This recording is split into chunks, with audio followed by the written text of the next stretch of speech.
Hey stewards, good morning. This is an eco pond and pollinator garden update.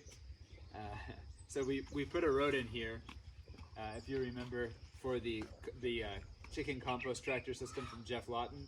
We fully put in one of those into the existing structure that we modified. And so I brought this gate in and this road in for delivery of carbonaceous material like wood shavings from the lumber mill to mix with the manure. And it's working well, but the delivery people, the tuk-tuk riders, it's like a little motorcycle with a small dump truck on the back, kept coming off. And so I was like, how can we fix this? So this whole system here actually started with just this line of leftover stones from construction in an effort to keep them on the roadway. But then I realized we're right in between our aquatic system, our farm, and our fertility system. This would be an epicenter to have some pollinators and beneficial insects come in. So we took advantage of having some different layers and different ground covers, grasses and shrubs and flowers in here, and get a tree over here. This is our latrine. So this is like our guest toilet for when people come. So we're trying to create a little bit more of a private, cozy atmosphere down here as well. And this is called do you remember what the name of that tree is, Azaria? Mushiranogo. Is that right, Cyrus? Yeah. Mushiranogo. So that's a mountain tree here, and we have some grasses. And the gate for delivery is going to be here, and the person gate's going to be here. So we're moving along. So this is going to be a great spot for this. It turned in from something very functional into something very beautiful and ecological. So we're fitting it in everywhere we can, but this is a great spot. Let's come and look down at the pond too. So this is also going to be a video update on the eco pond. Oh, we brought jackfruit in from Uganda, and people don't grow it here. So we have all these seeds that we planted, and we have mangosteen, dates, peaches, and jackfruits that we've all saved the seeds from. And hopefully, people 10 years down the line will actually have the benefit of having some of these really filling, nutritious, like big staple crops in other areas of East Africa and Asia in their diet here to create some taste and diversity, but to see how the trees do.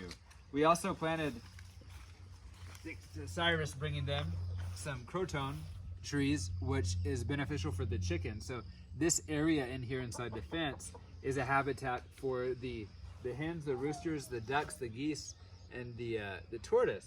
So we're growing food on site, medicinal food and filling food that we can shake and drop down and let them have. So we're bringing in some of that material. We've got 1, 2, 3, 4, 5, 6 of them. This is actually from the earthwork system we put in front of our house. This is the silt we harvested from the mountain that washes down the streams and deposits by our house, mixed 50-50 with topsoil to make the potting soil mix. And we got the topsoil from where we dug the compost pit. So we're generating a lot of our own resources here.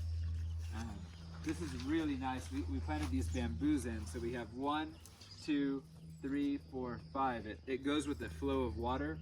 So when you're here, it's actually very zen, especially when it's raining and these river stones are wet. Very nice.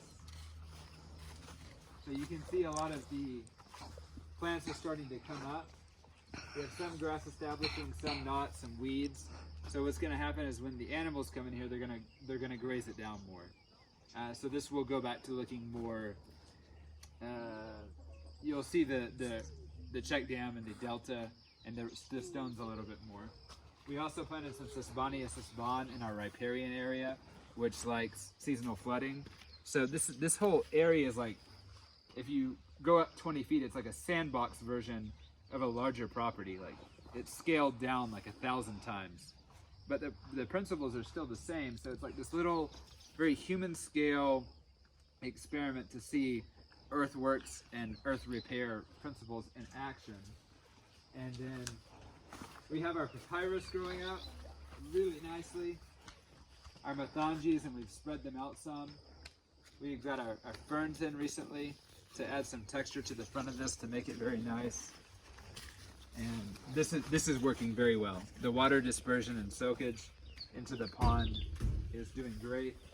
There's almost no water even moving. It's very slowly soaking in. It's very clean by the time it gets into the pond. I've added water lilies, water hyacinth, and another aquatic plant I just found. I'm not sure what the name of it is. We've got our fish in the pond. The biomass that's on the banks is growing in. You can see the vetiver is starting to come up, but the napier is really a superstar. So it's filling in that early stage retention while we let the vetiver grow. So we keep chopping the napier down as the vetiver is coming up more and more. And we've got a lot going on here, and it's all really good. But this is just kind of a walkthrough of what looks different than a month or two ago. And so we will pause this video and hit another for the chicken coop and the earthworks and centropic system in the front.